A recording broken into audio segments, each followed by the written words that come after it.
laakiin hadalka ay tiri ayaa wuxuu igu noqday hadal mucjiso igu ah. sidaan u sheekaysanayna ayay waxay igu tiri hebelow ma og tahay inaan wiil jeclaaday oo aan ka helay.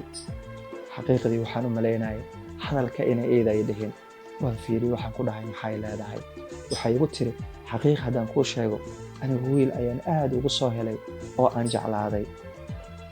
waxaan ku dhahay aniga adigu waa yahay maxaan inta iskula joognaa oo sababtaan xaafadeyda halkaan u keenay maxay tahay oo wax walba sababtaan kugu soo binaya maxay tahay intaan sana aan isla soconnana maxay tahay aawa anigu jacaylka aad ii qabtay haddaad aniga ii jeceshahay sidee qof kale ku jeclaanaysaa.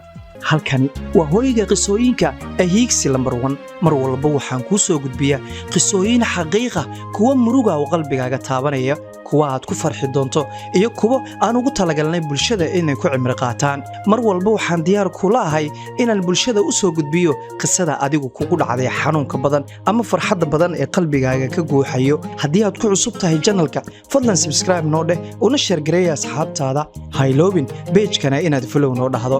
mar walba waxaan ku leeyahay ha guulaysto jacaylka oo anigoo ah Subar Carab. qisadan waxaa ila soo wadaagay wiil ku nool magaalada Muqdisho. wuxuu dhahay waxaan ku dhashay magaalada Muqdisho. waxaa la noolaa aabbahay iyo hooyaday iyo walaalahay. waxaan ahaa curudka reerkayga. waxaan dhameeyey dugsiga sare. waxaan bilaabay jaamacad. 5 maalin waxaan ku shaqeeyaa mooto bajaaj. 2 maalin kalena waxaan dhigtaa jaamacadda. qoyskayga aniga u weynaa. mar walba waxaan ku dadaali jiray si aan 5taas maalin dhaqaale fiican u suubiyo si qoyskayga aan wax ugu qabto. waxaan sidaa noloshayda ahayd oo aan ku faraxsanaa inaan reerkayga caawiyo 2 maalin aan wax barto. magaalada Muqdisho xogaa waa ka baxsaneen oo xaafadaha aan magaalada u dhoweyn ayaan deganayn. subaxa ka mid ah ayaan waxaan u soo qaaday rakaab dhanka airportka qaasatan Sahal. kadib markaan qofkii geeyey oo cabaar aan sugay ayaa nasiib waxaan u yeeshay oo i soo raacay gabar iyo wiil yar. markay mootada soo raaceen oo in cabaar aan soconnay ayaan xogaa wada sheekaysanay. gabadhu waxay ii sheegtay inay Itoobiya ka timaaday ee haddana magaalada Muqdisho imaatay. awalna ay ka tagtay magaalada Muqdisho oo qoyskeeda ay joogaan. wiilkan yarna iyadoo la dhashay. meeshaasaan ku sheekaysanay in muddo ah. markaan soo soconnay oo la soo gaaray xaafadeedii ayaan waxaan ku dhahay oo haddaad imaatay iska degaysaa inaad lambarkaaga i siiso ayaan jeclaystay oo barashadeeni halkaan aan ku ekaanin. markaase waxay igu tiri anigu hadda telefoon ma wati oo haddaan imid waad ii jeedaa laakiin lambarkan lacagta lagaaga tuurayo walaalkay iga yar ayaa leh. lambarkan ayaan kaa soo wacayaa. anigu intaa ma sugin mootada horteeda waxaa ii saarnaa buugaagtii aan jaamacadda ku dhiganayay qalinkii. waxaan soo qaatay buuggii waraaqad ayaan ka jaray oo qalinkii ayaan waxaan ugu qoray magacayga iyo telefoon lambarkayga waanu dhiibay. way baxeen anigu waan iska shaqaystay. xaqiiqdii gabadha qaabkay ugu sheekeynaysay iyo qaabkay u labisnayd aad ayuu ii soo jiitay. kadib ugu dambeyn gabadhii waa ii soo wacday oo waan wada sheekaysanay. waxaan u sheegay runtii inay tahay gabar aad u qurux badan oo wanaagsan isagoona uu aad uga helay. xogaa kaftan aan u dhex maray oo waxay tiri wiil maalin walba bajaajka ku qaaday gabar walba oo aad bajaajka ku qaado ma sidaanaa dhahdaa. xaqiiqdii waxaan ku dhahay maya anigu haddaan iskaa sheego waxaan ahay arday jaamacadda dhigta. 5 maalin waad u jeedaa mootar ku shaqaystaa. 2 maalin kalena waxaan dhigtaa jaamacaddii. qoyskayga waxaan u ahay curud oo iikaan u shaqeeyaa. laakiin adigu runtii waan kaa helay. waxaan jeclaystay barashadeena inay meeshaas ku ekaanin. sidaasaa lambarkaaga ku weydiistay. waxay igu tiri waa arrin wanaagsan. wixii xilligaa ka dambeeyey aadaan u wici jiray gabadha. inkastoo iyada bilowga ayna si fiican ii soo wici jirin laakiin aniga ahaa qofka dareen jacaylka ah qabay. mar walbana waxaan ahaa qof xiriiriyo waxay sidaa u socdo oo mar walba aan u sheego heerka uu iga gaarsiisan yahay jacaylka iyadaan u qabo. ugu dambeyn waxaan noqonnay 2 qof oo jacayl wadaaga ah. mar walba wada sheekaysto qof walbana kan kale uu u sheego inuu farxadiis yahay. xaqiiqdii gabadha jacaylkii aan u qabay wuu sii laba jibaarmay waayo awal keligaygu ahaa laakiin hadda waxay dareensiisay inay ila qabto farxadina aan wada wadaagno. mar walba waxaan ahayn 2 qof oo wada sheekaysto. maalin walba markaan shaqada ka sii baxayo xaafadooda mari jiray oo wada sheekaysan jirnay. maalin walbana markaan magaalada soo galo iyadoo aan arag ma shaqayn jirin. habeenkii markaan hooyanayna sidoo kale iyadoona arag ma hooyan jirin. xiriirkeena wuxuu noqday mid qurux badan oo aan aad ugu faraxsannahay labadeena. wuxuu waqtiga socdo aniga waxaa igu dheeraaday xaafaddii aan deganaa, waayo magaalada awal waxaan u soo aadi jiray shaqo iyo waxbarasho keliya, laakiin hadda gabadhii aan jeclaa ee aan ma aragtay nafteyda ka jeclahay ee aan jeclahay waqti walba inaan arko ayaa magaalada iga degan. waxaan u tagay hooyo aabbo, waxaan ku dhahay hooyo aabbo, anigu jaamacaddayda halkan way ka dheer tahay, maalin walba magaaladan waxaan u aadaa shaqo, saas daraaddeed waxaan jeclaystay inaan ma aragtay magaalada aan u dhowaado si shaqadeyda ay igu fududaato. xaqiiqdii xilligaa shaqo keliya ma ahayn, waayo waagii horeba waan ka shaqaysan jiray, laakiin gabadha aan jeclahay ayaan waxaan jeclaa mar walba inaan arko aan u soo dhowaado. iyadana mar walba waxay dhihi jirtay xaafaddeena maa soo degtid.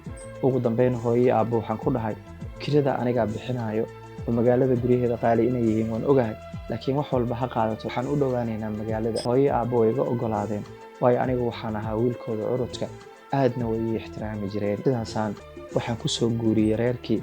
gabadhii gurigoodii guri ku dheggan ayay ma aragtay oo laga guura ayaa noo qabatay. gurigeena iyo gurigooda wuu isku dhegganaa, waa sida aan rabay.